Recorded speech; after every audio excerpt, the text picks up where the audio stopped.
ini tidak hoax ya, Bro. Iya. Ditanya ke Pak Ganjar, Pak Ganjar, bagaimana dengan dukungan PSI? Malah beliau bilang, apa itu PSI? PSSI. PSI ini yang pertama kali mengangkat beliau sebagai capres. Jadi bagaimana nasib dukungan PSI terhadap Ganjar ini, Bang?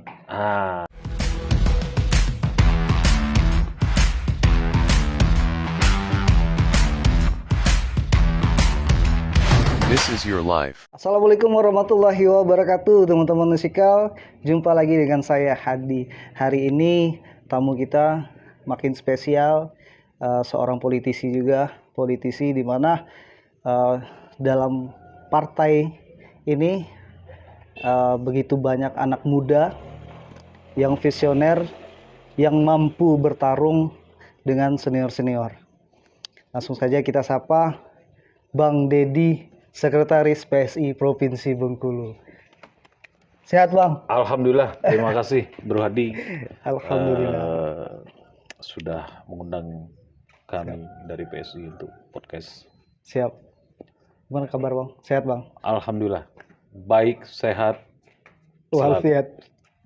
PSI sehat? PSI tambah sehat. Tambah sehat. Luar biasa, Bang. Ya. Ini kami sengaja minta waktu Abang karena kita lihat PSI semakin berwarna, semakin dipercaya oleh masyarakat. Terbukti juga dalam Pilpres ini seorang capres maksud kami yang mempunyai elektabilitas tinggi mengunjungi PSI pusat. Nah, ini kami mau tanya dulu nih ke Abang nih, Bang. Kira-kira akankah berpengaruh dengan PSI di Provinsi Bengkulu terkait dukungan Pilpres ini, Bang? Baik, Bro Hadi, terima kasih. Siap. Tadi PSI semakin berwarna ya. Iya. Warnanya seperti baju yang saya pakai ya. Jadi semakin terang ya. Merahnya merah wow. Wow, gitu luar biasa. Merah wow. Baiklah, terkait kemarin kedatangan seorang tokoh nasional ya. Siap. Semua kita tahu bahwa Pak Prabowo ini adalah tokoh nasional di beberapa dasawarsa kalau saya bilang ya. Iya. Zaman Pak Harto, ya. Betul. Zaman SBY, zaman Gus Dur, ya. Zaman Megawati, zaman Jokowi, 5 zaman beliau lewati. Tentu tidak diragukan lagi secara tokoh nasional atau negarawan yang sudah teruji. Ya. Kedatangan Pak Prabowo ke PSI itu saya anggap itu sebagai silaturahmi. Nah, silaturahmi seorang tokoh menyambangi di mana PSI ini, kalau kami bilang PSI ini masih bayi, Bro. Masih bayi, masih banyak kekurangan karena kita belum sampai di Parlemen Senayan ya, atau belum kemarin itu belum lulus parlemen tertunda ya. Betul. Jadi insya Allah di 2024 yakin ya? tekad PSI lolos PT. Luar biasa. Untuk Prabowo sendiri, beliau adalah salah satu capres ya. Salah satu capres ya. Beliau berkunjung ke PSI selalu welcome. Tidak hanya Pak Prabowo, Pak Ganjar juga boleh suwon, Pak Anies juga boleh suwon. Siapapun itu PSI terbuka. Untuk masalah dukung-mendukung, tentu kami ada mekanisme. DPP belum memutuskan kemana PSI akan berlabuh ya. Melanjutkan ya, pelabuhan gitu, Bang. Betul. Mungkin di tanggal 22 Agustus kami sekalian ulang tahun PSI. Di situ mungkin ada kejutan-kejutan berikutnya ya. Untuk masalah capres-capres. Sekali lagi saya bangga dengan Pak Prabowo. Beliau sudah menyempatkan berkunjung ke DPP PSI ya di Jalan Asim Asari Tanah Abang, Jakarta Pusat. Luar biasa. Jadi bagaimana nasib eh, dukungan PSI terhadap Ganjar ini, Bang? Ini Ini, Bang. ini begini Bro Adi. Kalau saya bilang kalau masalah dukungan 2 tahun yang lalu ya tepatnya itu belum sampai 2 tahun, 1 tahun lebih dikit ya. PSI membuat semacam rembuk rakyat ya. Di situ nama-nama bakal calon presiden PSI lebih dulu menampilkan Pak Ganjar, ada Menteri BUMN Erick Thohir, ada juga mantan Panglima Jenderal Andika ya, Jenderal Andika. Terus di situ ada juga Yeni Wahid ya, dan tokoh-tokoh nasional lah ya. Berjalannya hasil rembuk rakyat itu paling banyak digemari masyarakat waktu itu ya. Paling banyak digemari masyarakat adalah Pak Ganjar ya, Pak Ganjar. Nah, maka berinisiatiflah PSI untuk mengangkat nama Pak Ganjar sebagai capres hasil rembuk rakyat PSI ya. Pada waktu itu memang kita tidak ada komunikasi dengan PDIP ya kan? Karena kita tahu Pak Ganjar ini kan salah satu dari kader PDIP ya. Berjalannya waktu akhirnya di masa-masa di mana Pak Ganjar terpilih sebagai pilihan dari PDIP untuk dicapreskan 2024 ya. Tapi ya kenapa PSI hilang cerita ya. Hilang cerita PSI ya. Nah, kita kan bilang hilang cerita itu PSI tidak pernah diundang ya. Itu isunya, betul. Waktu deklarasi hanya betul Hanura dan sekali. P3 ya. PSI tidak pernah disinggung. Malah terakhir kali ini tidak hoax ya, Bro. Ditanya ke Pak Ganjar, Pak Ganjar, bagaimana dengan dukungan PSI? Malah beliau bilang, apa itu PSI? PSSI. Gitu loh. Jadi semoga ke depan Pak Ganjar tidak lupa dengan PSI, karena PSI ini yang pertama kali mengangkat beliau sebagai capres ya. Itu saya rasa, Bro. Mungkin PDI mendeklarasikan Pak Ganjar sebagai capres juga mungkin ada pengaruh juga dari PSI, Bang. Dari sisi apa gimana melihatnya, Bang? Kalau saya bilang gini, kalau kita ada pengaruh dari PSI itu alam ya. Jadi PSI sudah mengantarkan nama seorang Ganjar ya menjadi capres PSI. Kami sadar kami belum ada di Senayan ya. Insya Allah 2024 kami harus menembus Senayan. Yakin. Termasuk di Provinsi Bengkulu udah sangat kuat ya, Bang. Udah yakin ya. Insya Allah di setiap provinsi ya, di 38 provinsi yang ada sekarang PSI solid, PSI kuat, satu tekad, satu tujuan, membangun Indonesia maju lewat BPJS gratis. BPJS gratis ya. Luar biasa tuh, balehonya di mana-mana tuh ya. Alhamdulillah. Baleho Bang Dedi juga tuh. Alhamdulillah. Gede betul ya, Bang. Dari kedatangan Prabowo ini kan akhirnya memantik antara PSI dan PDI nih, Bang. Ini seperti apa nanti PSI dengan PDI ini, Bang? Harmonisannya seperti apa nanti, Bang? Apakah ini akan berpengaruh juga di daerah atau seperti apa, Bang? Kalau hubungan antara partai ya, PSI, PDI, P3, PBB, semua partai saya rasa kami baik-baik saja. Baik-baik saja, terlepas dari kemarin sudah isu nasional ya. Alhamdulillah. Jadi kami selama ini kami merasa kecil, tapi dengan adanya seorang tokoh nasional Prabowo Subianto ke kami, maka kami sangat dihormati sekali. Wah, mengangkat kembali, berwarna Betul. lebih terang ya Bang. Betul sekali. Luar biasa. Bang, ini kita bicara Bang PSI dan kita berada di Provinsi Bengkulu Bang. Jadi dari Abang sendiri, ini bagaimana Bang kekuatan PSI sendiri di Provinsi Bengkulu Bang? Seperti apa optimisme PSI di Provinsi Bengkulu ini Bang? Jadi kalau untuk Provinsi Bengkulu sendiri, ya terlepas dari calon DPR RI ya, tentu DPR RI itu kita ada 4 kursi ya. Ya. 4 kursi itu menembusnya luar biasa ya. Ya. Tapi dengan keajaiban atau perjuangan kita yang gigih, Ya. bukan tidak mungkin Hmm. PSI berpeluang Ya. untuk RI. Dan untuk provinsi Hmm. dari 7 dapil yang ada ya, 7 Ya. dapil Bengkulu 1, Bengkulu 2 sampai Bengkulu 7. Iya, iya. Itu PSI sudah siap ya, sudah siap dalam segala hal ya. Kita targetkan di setiap dapil insya Allah PSI menyumbang 1 untuk provinsi. 1 kursi ya Bang? Ya, Itu provinsi ya Bang? betul.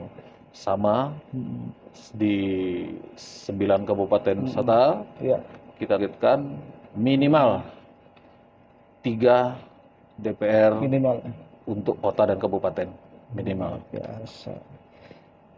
Jadi membangun kekuatan PSI hingga hadir optimisme seperti itu tuh bagaimana Bang? Karena ini Bang, karena kamu lihat semenjak hadirnya Abang di PSI ini luar biasa nih manuver PSI ini kan tak terbendung kan. Dan kekuatan-kekuatan PSI ini makin terlihat di Provinsi Bengkulu ini Bang. Nah ini bagaimana sih Abang membangun kekuatan seperti ini Bang hingga optimisme besar itu hadir gitu. Oke, terima kasih. Saya rasa kalau dibilang saya tidak juga karena semua Iya. ya semua elemen yang di PSI ini sama-sama untuk maju dan kami optimis itu karena PSI berani bersuara ya, berani bersuara untuk rakyat demi rakyat ya. Jadi semoga saya himbau anak muda ya yang ada di Bengkulu, apalagi kan sekarang kan pemilih yang tertinggi itu kaum milenial ya. Iya. Ada 60%. Ya, jangan sampai golput ya. Jangan sampai tidak memilih karena nasib kita ada di tangan berada di pileg, pilkada atau pilpres. Itu 5 tahun. Iya. Jadi teman-teman milenial di rumah atau dimanapun, khususnya di Provinsi Bengkulu, kita harus jangan golput ya Bang ya. Betul. Rugi lah kita. Jadi kitalah yang menentukan masa depan daerah ini, apakah maju Betul. ataukah tidak, dan kita juga menentukan pemimpin ya Bang. Betul. Pemimpin yang baik atau pemimpin yang visioner. Bang, ini bicara caleg muda Bang. Ini PSI udah terkenal nih, udah di mana-mana PSI udah dikenal dengan caleg muda, ini luar biasa visionernya, dan kemarin sudah melakukan manuver-manuver hebat nih PSI, dan akhirnya sekarang sudah sangat matang ini kan, hingga Bang yakin PSI akan masuk di parlemen. Ini bagaimana Bang untuk tahun ini Bang? Caleg-caleg muda ini udah seperti apa Bang? Apakah kader lama sudah menjadi matang, ataukah memang kader-kader baru muda yang memang baru masuk, memang dia udah visioner, gimana Bang? Jadi untuk kematangan kader-kader kita yang kaum milenial, ada sebagian memang sudah di partai itu. Partai kita baru ya, partai kita baru, eksisnya kita di 2019 ya, 2019 sampai sekarang 2023. Jadi partai yang sangat muda, tapi dengan kader-kader yang mampu bersaing, ya mau belajar politik, ya saya yakin kader-kader muda, pendatang baru ataupun yang memang sudah stay lama di PSI, itu sama saja kekuatannya. Saya rasa misi visi anak muda itu memang luar biasa. Berarti pada saat mereka masuk di PSI, ini loh aturan PSI, ayo visioner bersama gitu Bang. Betul sekali. Luar biasa bersama gitu kan, dan kita berjuang bersama. Ya, dan itu PSI ini tidak ada aturan yang membuat kader kita terbebani ya. Iya, PSI iya, ini iya. sebuah partai yang sangat saya bilang solidaritasnya tinggi sekali. Iya, partai Ya, solidaritas ya. jadi kita ketemu pun dengan yang tua, yang muda, itu ada sebutan sis in bro, ya. Sisbro, Sis bro itu Sisbro. akan lengket sekali di Iya, masyarakat. iya, iya, Itu. iya. Itu yang identik PSI partainya milenial ya Bang ya. Betul. Nah, ini Bang mungkin ada target tersendiri dari PSI ini akan menguasai milenial ini seperti apa Bang? Apakah ada target khusus atau target angka Bang? Hmm. Eh, Jujur kalau target kita maunya yang sebesar-besarnya ya. Iya. Tapi kita juga menyadari, maka saya bilang tadi, setiap partai sudah punya ceruk masing-masing ya. Iya, iya. Jadi ceruk itu tidak akan pernah bisa diambil dalam waktu cepat. Iya. Tapi PSI tidak pernah merebut ceruk-ceruk yang sudah ada terbagi di partai lain. Tapi PSI punya ceruk-ceruk milenial. Itu. Teman-teman milenial yang masuk PSI itu patut bangga ya. Bang. Patut bangga akan berkader di PSI dan secara tidak langsung akan visioner pastinya Bang. Bang, ini kita mau dengar nih dari sosok Bang Dedi juga sebagai sekretaris PSI Provinsi Bengkulu. Politik di PSI ini seperti apa Bang edukasi politiknya Bang? Jadi apakah ini ditanamkan sebagai petarung kah ataukah sebagai kader yang dekat dengan masyarakat atau seperti apa Bang? Oke.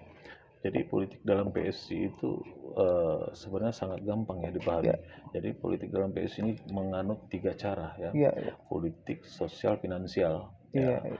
Tentu kalau tiga-tiganya seiring sejalan, maka kita dijadikan seorang petarung, kita akan siap, ya kan? Sebaliknya, kita untuk membesarkan partai, merekrut kader-kader itu juga akan lebih gampang. Iya. Ya, jadi kami tidak menganut sistem yang ruwet, yang rumit. Iya, iya. Jadi kalau air itu mengalir apa adanya ya, mengalir apa adanya sampai ke muara. Ya, jadi sekali lagi visi misi PSI itu betul-betul untuk rakyat ya, untuk rakyat di segala kalangan. Ya. Jadi 1 atau 2 visi itu yang tidak akan pernah lepas dari PSI sebelum terwujud. Anti korupsi dan intoleransi, itu sudah sebagai semboyan kami, malah di baju saya ya sudah ada ya, di baju PSI sudah ada tertera. Dan PSI akan mengupayakan bagaimana memperjuangkan untuk kesehatan masyarakat Indonesia lewat BPJS gratis. Nanti kita bicara BPJS gratis. Baik. Sebentar, ini kita mau tahu Bang sulit nggak Bang untuk merangkul anak-anak muda ini untuk berpolitik Bang? Kalau anak muda kita rangkul untuk berpolitik, untuk di Bengkulu ya? Iya. Untuk di Bengkulu ini kami tidak merangkul, malah mereka yang datang ya, mereka yang datang. Luar biasa. Jadi mereka menawarkan diri, pengen bergabung ke PSI, ya mereka tahu PSI ini partainya anak muda. Iya. Itu loh, brother. Luar biasa. Ini berarti anak muda di Provinsi Bengkulu berarti udah teredukasi politiknya ya Bang ya? Alhamdulillah. Berarti mereka kebanyakan kenapa Bang pengen berpolitik Bang?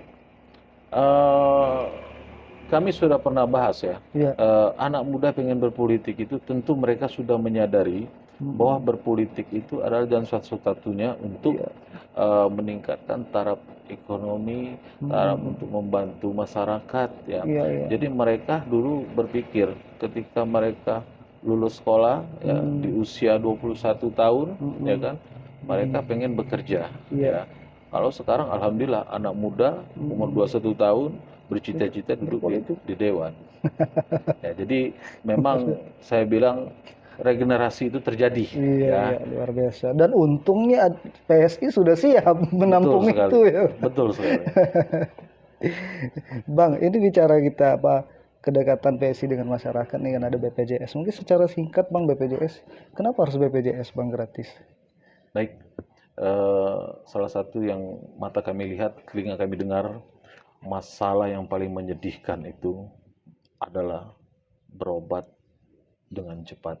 Ya, berobat dengan cepat dalam arti gratis, karena banyak korban yang meninggal dunia itu dari kalangan yang tidak mampu. Ya, kalangan tidak mampu, mereka hanya bermodalkan KTP sebagai penduduk atau warga negara Indonesia.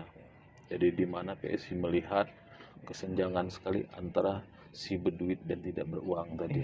Ya, di tekad kami akan kami mulai mungkin tanggal 15 seluruh Indonesia itu menyuarakan BPJS gratis untuk PSI ya itu. Itu PSI ya Bang. Ya. Luar biasa. Bang ini sedikit Bang terakhir ini mungkin kita bisa bahas di part selanjutnya deh Bang. Baik. Ini kan masuk sebentar lagi setelah Pileg kita ada Pilwakot dan Pilgub. Tapi sampai saat ini kita tokoh-tokoh di Provinsi Bengkulu belum muncul nih Bang sebagai cagup atau cawagup gitu kan atau cawakot gitu kan. Apakah PSI akan menirukan PSI pusat dalam mengangkat Ganjar waktu itu dengan apa survei apa Bang rembuk rakyat itu atau seperti apa Bang? Ini apakah PSI juga sudah ada nama-nama nih dari cagup juga dan cawakot Bang? Mungkin boleh dibocorkan sedikit Bang? Baik, Iya Bang. baik. Itu rembuk rakyat itu kan kami dulu di tingkat nasional akan memilih presiden, ya. Di tingkat provinsi kami akan memilih gubernur ya. Di tingkat kota kami memilih wali kota dan seterusnya untuk kabupaten bupati. Itu sudah kami laksanakan dulu. Itu sudah sama juga hampir 1,5 tahun yang lalu. Jadi antara nama-nama kalau tokoh-tokoh Bengkulu ini kan waktu itu kan ada Ruiden Mersa, ya kan, ada Hilmi Hasan, ada apa namanya Wagub Rojansa, ya kan, ada juga pendatang-pendatang baru ya, mungkin ya kita tidak bisa sebut banyak sekali itu ya. Sudah kami lakukan rembuk rakyat itu, ya, kalau lagi berjalan waktu itu. Kebetulan PSI ini kan dulu ada sedikit kisru ya, di mana KSB sebelumnya sudah parkir gitu loh. Jadi itu sudah kami lakukan, apalagi untuk wali kota waktu itu kan ada Bang Deddy Wahyudi, ya kan, ada Yopi Perius, ya, ada nama-nama kayak Agung Gatam, ya semua itu sudah kami lakukan survei. Jadi PSI ini memang kelebihannya bisa memprediksi atau melihat oh ini loh, gitu loh. Dan terbukti ya dari Jokowi ya, dari Jokowi, dari semua. Ya itu. Dan ini nanti apakah PSI Bengkulu akan menetapkan satu nama dari Pilgub, satu nama Pilwakot, satu nama, apakah seperti itu Bang nanti Bang? Ya tentu PSI ini jarang bermain dua kaki ya, apalagi 3, apalagi 4. Jadi mungkin PSI ini sangat komit loh, sangat komit. Kami tidak akan memikirkan ketika kami juga dihargai, maka kami akan lebih menghargai. Itu luar biasa PSI. Bang terakhir Bang, ini waktu kita udah sampai di penghujung Bang. Mungkin ada himbauan Abang juga untuk caleg-caleg PSI khususnya anak muda harus seperti apa Bang mencari suara rakyat Bang? Bang di kamera Bang. Oke. Terima kasih Bro. Himbauan saya untuk para caleg-caleg yang ada di Provinsi Bengkulu, ya dari caleg kota, kabupaten sampai provinsi, ya jangan berhenti turun ke masyarakat, ya. Dengarkan keluhan masyarakat, bantu masyarakat ya semampu-mampunya, dan welcome 24 jam untuk dihubungi masyarakat. Terima kasih. Luar biasa. Jadi ini jadi apa? Komando khusus dari sekretaris PSI buat caleg-caleg PSI. Kalau nggak dilakuin nih sanksi ya. Betul. Kebetulan Sanksi. saya juga ketua Bapilu provinsi. Oh, aduh. Ya. Luar biasa ketua Bapilu kan Bang Deddy juga, Bang. Oke, Bang. Terima kasih banyak, Bang. Baik. Sekali lagi kami terima kasih Bang sudah menyempatkan hadir di podcast kami. Terima kasih juga buat teman-teman Musikal, dukung kami terus dengan cara subscribe, like dan komen. Kami pamit undur diri. Wassalamualaikum warahmatullahi wabarakatuh.